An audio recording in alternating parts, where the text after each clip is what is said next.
All right, I think we are live, if I'm not wrong.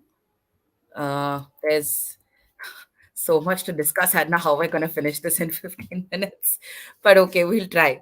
Yeah, Dhruva, first of all, thank you for joining us. For those of you who are able to watch this stream, we are basically doing a short live stream on India's squad that's been announced for the 2023 ODI World Cup, which will be played at home. Dhruva, Amol are some of the lucky ones who actually got to sit in that press conference and figure out what the reasons were for including and excluding a number of players in this 15-member squad. So I think before we begin analyzing or before we actually get your inputs on this, Dhruva, the 15 members who've been picked for the Indian ODI team are on your screens right now. So you can check out who's made it and who's not made it. We've got Rohit Sharma as the captain, Hardik as the vice captain, and then you have Shubman Gill, Virat Kohli, Shreyas Iyer, Ishan Kishan, Surya Kumar Yadav, which was surprising to a couple of people, KL Rahul, Jasprit Bumrah, Ravindra Jadeja, and Shardul Thakur. Oh, we have Kuldeep and all of that as well. I don't think that fits here, so I'll probably run that list by you guys again. Firstly, Dhruva, are you surprised? Is this a predictable playing 15? What do you think? yeah. First I think reaction. it was along very expected lines. The two additional members of the Asia Cup, Prasidh Krishna and Tilak Verma, were said to be excluded, and there is traveling reserve Sanju Samson. So I think not too many surprises, but definitely there are still there's scope for debate, especially when it comes to the spot of a leg spinner in Yuzvendra Chahal and off spinners are Ashwin and Washington Sundar. And again, the line of argument has been that Akshar Patel and Jadeja offer very similar skill sets in terms of left arm bowling and their ability with the bat. Well, Jadeja is a show starter, so there have been talks of maybe Ashwin or Washington Sundar could have taken Akshar Patel's place. Washington Sundar, both very similar to Akshar Patel, off spinner and a very handy left hand bat lower down the order. But again, yeah, so that's how it is. Ashwin and Washington haven't yet found a place, but again, it is still a provisional squad. There is still scope for tinkering till the 28th. So again, you will have to look at how the fitness of the players also. Shreyas, KL, Bumrah, as we know, are coming off injuries. KL Rahul has been cleared by the NCA and is set to join the Indian squad for the Asia Cup. So yeah. Okay, so a couple of things there from what you discussed. One is KL Rahul's fitness, obviously. Now, I was listening to the Star broadcast as well, and Sanjay Manjrekar was sort of weighing in on who would actually make that, who would be rather the first choice keeper for India. Would it be KL Rahul or Ishan Kishan? You're watching the Asia Cup matches, so what do you get a sense of maybe Ishan Kishan going a little ahead of KL Rahul just in terms of the kind of form that he looks to be in and what he brings to that batting order? So looking at going by what the chief selector and the captain said, looks like KL Rahul will walk into the playing 11 even in the Asia Cup. They've been happy with the way he's performed in the practice matches. And well, Ishan Kishan will probably face the axe, but again, he also Rohit Sharma also said something interesting that you could actually see both of them in the playing 11 at some point, and that's not something that they have completely ruled out. Yeah. So, well, if that happens, then it'll be interesting to see who loses a spot in the team. Because if both are included, then I at this point only see Shreyas Iyer losing his spot, which is again going to open a can of worms because he's touted as India's best number four batsman at the moment. So yeah, that'll definitely stir quite a big debate. Right. Since we're talking about people who've missed out, I think one of the names that keeps coming up in public discussion is Sanju Samson. And we've discussed this so much in the office, right? Just what he does when he does get opportunities, why he misses out. What do you make of that miss just for Sanju Samson as a cricketer? Well, I think the easiest thing to say is we can only fit 15 members in the squad. That's been the official line for every for Spoken every like player that is the missed out. grass. So yeah, we sure know that only 15 members can fit in the squad. But again, I don't know, like it's also maybe the team management hasn't really shown enough faith in Sanju Samson. He batted at number 4 in that last ODI in West Indies and scored a very brisk 50. But other than that, I think uh, they have always pushed him down the order. Many say that his ideal batting position is at number three, but even when Kohli hasn't played in any in he, when even when Kohli has missed a series, Sanju Samson hasn't been slotted in that batting position. So yeah, there's been a feeling that maybe his preferred batting position has not been given to him, and that's why maybe he is. He has not really been able to cement his place in the team. His stats are definitely great, but again, they have come in not the best against not the best of opposition. So and then again you have the whole thing of you already have two wicket keepers in the squad in Ishan Kishan and KL Rahul. So well, Right. yeah, I you see can only Amol fit. is also. Hold on. I just see Amol has also joined us on the stream. Amol, are you in a place where you can talk to us? Sorry, I missed the point of discussion. So if you can just quickly give me Yes. an So we'll answer. catch you up. We basically just looked at. Yeah. Okay. So for context, for people wondering what the noise is, I think Amol is trying to catch a bus to go to Colombo for the rest of the matches, right? Are you headed out?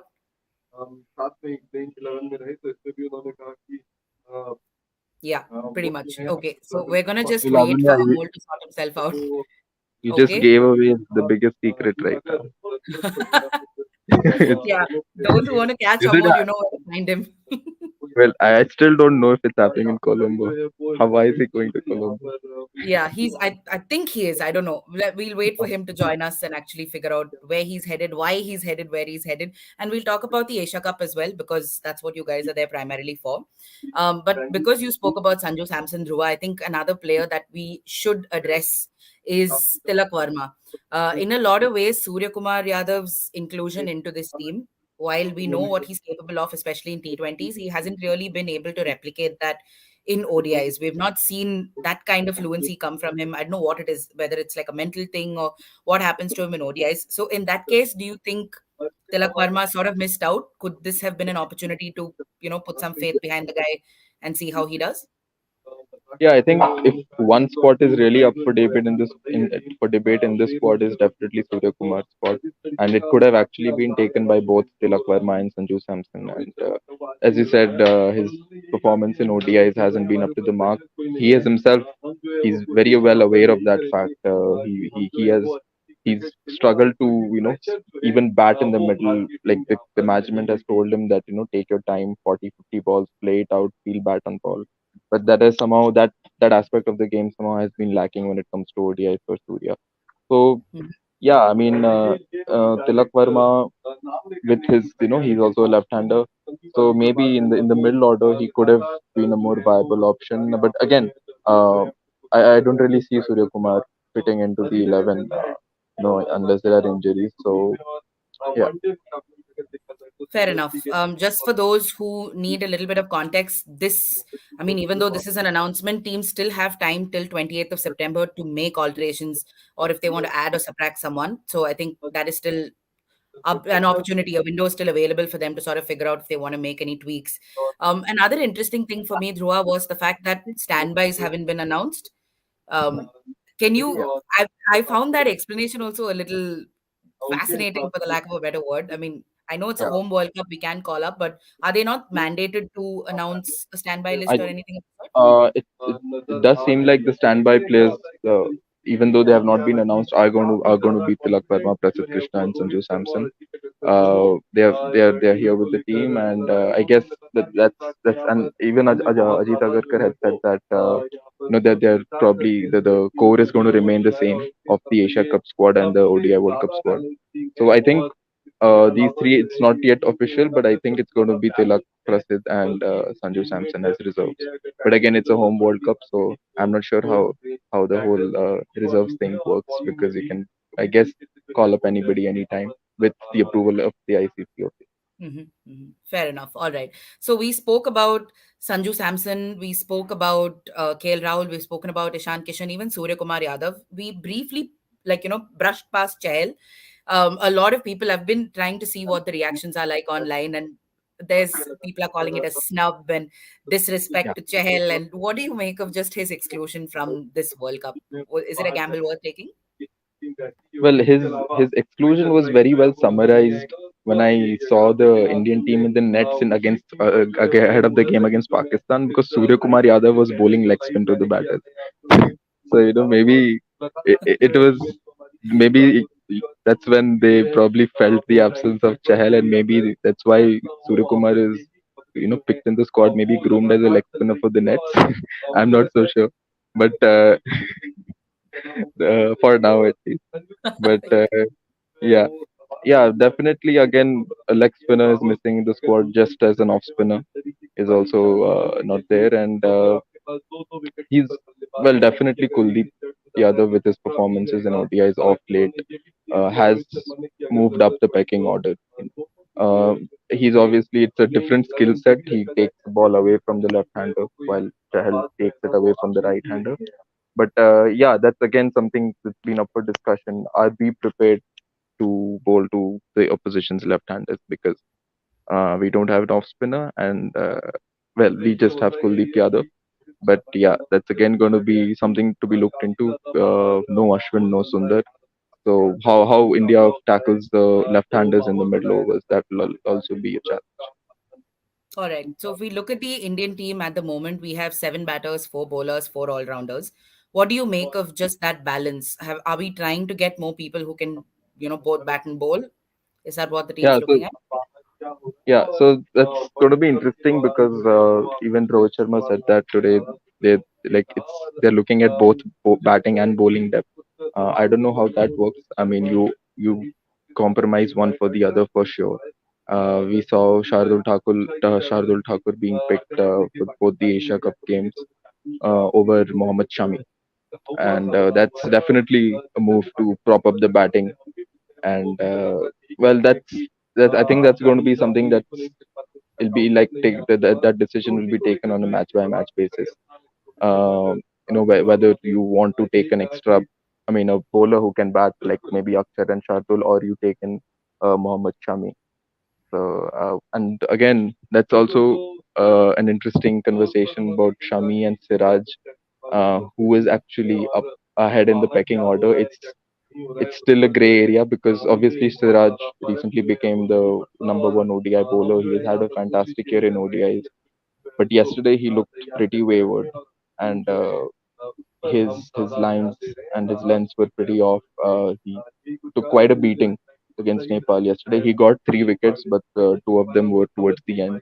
And Shami, I think, definitely bowled with more control. So again, it'll have to be seen, who is actually ahead in the fast bowling pecking order. Or definitely Bumrah picked himself, but the other two, yeah, it'll be interesting to see what combination India goes Right, fair enough.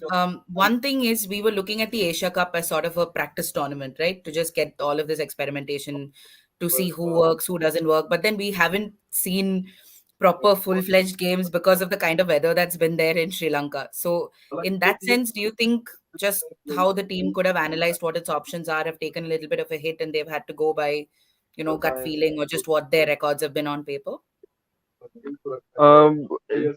Yeah, as you said, we didn't have India is still yet to play a full 50-over match, but I think mm, maybe it's too much. You can't really read into yesterday's game, because again the opposition was Nepal, which, like, don't forget, they put up a really good fight. But again, I don't think it answered too many questions. But again, yeah, Hardik Pandya's bowling was the standout yesterday. He was really good. He was bowling full tilt. You could see he can bowl 10 overs. He's bowling the bouncers really well at good pace. So that was, I think, a huge positive from yesterday's game. But on the fast bowling front, when it comes to our main bowlers, it's again, I'm not so sure who the team is going to go for. Bumrah obviously missed the game yesterday, but he's going to join the squad for the Super Fours. So yeah, it'll be interesting to see who joins Bumrah.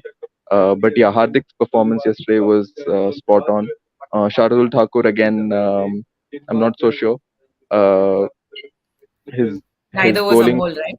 Amol also wasn't yeah, sure about getting and Shardul Thakur. his fielding was pretty bad yesterday. Shardul Thakur's. I mean, in general, India was very sloppy in the field yesterday. Dropped 3 catches in the first 5 overs. So maybe you could see, depending on how the conditions are in wherever the match happens next, which we don't know yet. But it'll be, yeah, we'll have to look at if maybe Akshar coming in instead of Shardul, or India going with Bumrah, Shami, Siraj. All right, fair enough. We were supposed to be joined by Amol, but I don't think he's found a quiet place to Yeah, sit in yet. and he's a bus to catch also. Yeah, he has a bus. Exactly, he has a bus to catch. So I think we're not going to dwell there. But just in terms of the Asia Cup, Dhruva, what next now? I mean, we've seen how India's performed. One thing that I would definitely like to ask you is, has not facing like the sort of trying to bowl to Pakistan, is that something that we've sort of missed out in our preparation for the World Cup as it stands right now? Yeah, I think, but again, we'll have that opportunity in the Super Fours. But yeah, bowling against Pakistan is going to be a huge, you could say, litmus test. They have the best top three right now. They have a middle order which is coming into some kind of form. Iftikhar Ahmed and Shadab Khan. Yeah, that will be a big challenge for India, because as we have seen over the years, every India Pakistan game, there is one Pakistan batter who stands out, and we saw that during the 2017 Champions Trophy also. So that getting that right, getting that bowling combination right against a very strong Pakistan batting lineup is going to be crucial. Not to forget, Bangladesh has also played a really good game against Afghanistan, and they've had a few changes in their batting order, which have now really worked, with Mehdi Hassan opening the batting and scoring 100. So, and not to forget host Sri Lanka also. So I think, yeah, I think the Super Four that way is going to be a good. And you can't even say testing ground, because they're three very good teams. But yeah, it'll definitely help India shape its ODI squad. Fair enough. So what happens now in the Asia Cup? Because one of the conversations we are having is about the weather and how matches are not finishing up, right? Because of rain interruptions and all of that. What can you tell us about where we stand on that front? Well, I mean, from what I hear is, obviously, I think you would have also heard that Colombo, there are floods in Colombo, or there was a flood-like situation 2 days back in Colombo. The forecast I checked this morning isn't very good. There's 90 to 100% chance for the next whole week in Colombo. Uh, on the other hand, Dambulla is much drier, but it is, I think, the lights there are under construction, or there's some renovation work going on. Gaul doesn't have floodlights, so, and Hambantota is probably going to is probably going to host the matches, but again, it's going to be something of a logistical light nightmare, because hosting four teams plus match officials plus media in a stadium that is pretty much on the edge of a jungle, I'm told. So, and it seems like, yeah, the nearest hotel from the stadium is like 45 kilometers away. So, but right now it does look like it's going to be Hambantota. Nice. Okay. So you're getting basically like a view of the length and breadth of all of Yeah, these game venues, at least when yeah. it comes to planning. All right, fair enough. Anything else you want to say just to close out our just the look at the World Cup squad? Anything we've missed out on talking about? Yeah, I mean, I think the biggest talking point ahead of the Pakistan game was the top order, and they obviously disappointed. And it's going to be obviously crucial for India how the top order performs, and that's something that we'll have to look forward to in the Super Four stages, and even pick up clues whether this top three can be tinkered, because I feel like many people take the top three as set in stone, but I feel that nothing should be set in stone, especially when you have you have a few players who are probably towards the end of their careers, maybe their last World Cup. So I think there should always be room for some kind of tinkering with the batting order. And if Ishan Kishan has to play at the top, and if he's in really good form, I don't see why that possibility shouldn't be accommodated, and somebody like a Kohli moved down from number three to number four, because he's been great there too. So I think the top three in the next few days are going to be in focus. Middle order too, but they did well against Pakistan. But again, it'll how Shreyas and KL Rahul gel in the number four, number five spot. They have not played together for a while, And they have between from since 2019 they have been India's middle order. They've been the main players in the middle order. So again, how they perform is going to be Fair enough. So one of the things that you had done was questioning whether the number four, debate ends. There was so much conversation about it. I think you've done some two videos and a podcast on it as yeah. well. Do you find answers in this squad that's been announced? See, I mean, it's again controversial because Shreyas Iyer is well looked at as number four.